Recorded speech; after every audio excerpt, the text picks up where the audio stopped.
নেমেছিল নমরুদের উপর, যেই খোদার গজব নেমেছিল ফিরআউনের উপর, সেই একই খোদার গজব নেমে আসলো আজকের যুগের ফিরআউন এবং নমরুদ শেখ হাসিনার উপর।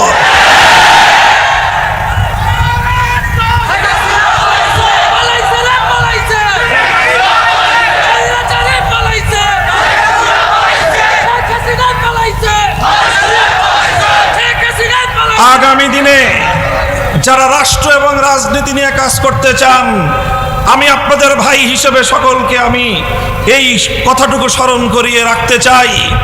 আগামী দিনে মনে রাখবেন, এই মহাবিশ্বের মধ্যে আমার আল্লাহ ছাড়া আর কোনো পরাক্রমশালী নাই, আর কোনো পরাক্রমশালী নাই। আল্লাহর সাহায্য নিয়ে আল্লাহর বান্দারা যখন মাঠে নেমে আসে, পৃথিবীর সমস্ত স্বৈরাচার বঙ্গোপসাগরে ভেসে যায়। কলেজ ইউনিভার্সিটি থেকে আমার সন্তানরা এসেছে, মাদ্রাসাগুলো থেকে বাঁধ ভাঙ্গা জোয়ারের মতো আমার সন্তানরা একই সারিতে দাঁড়িয়ে টেকনাফ থেকে তেতুলিয়া পর্যন্ত সকল বিভেদের দেয়াল ভেঙ্গে গুড়িয়ে দিয়ে ছাত্র জনতা ঐতিহাসিক ঐক্যের ভিত রচনা করেছিল। সেই ঐক্যের চিত্র আপনারা গণমাধ্যমে দেখেছেন। আমার ছেলেরা সংগ্রাম করছে, মিছিল করছে, স্লোগানে স্লোগানে রাজপথ উত্তাল করে তুলছে।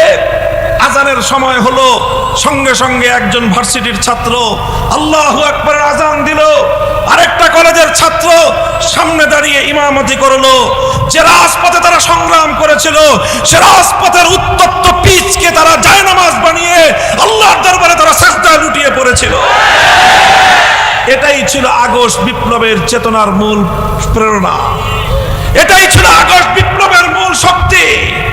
এই শক্তিকে যদি কেউ ধ্বংস করতে চায়, এই বিপ্লব থেকে যদি কেউ আল্লাহর নামকে মাইনাস করতে চায়, আবার তাদের বিরুদ্ধে গর্জে উঠতে হবে।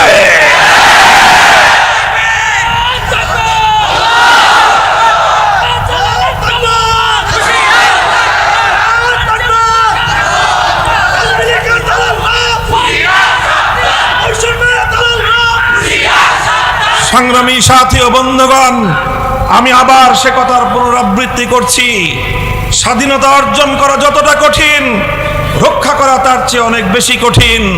হে আমার ছাত্র জনতা, বৈষম্য বিরোধী আন্দোলনের সন্তানেরা, তোমরা এদেশের মানুষের বুকের মধ্যে নতুন স্বপ্ন তৈরি করেছো।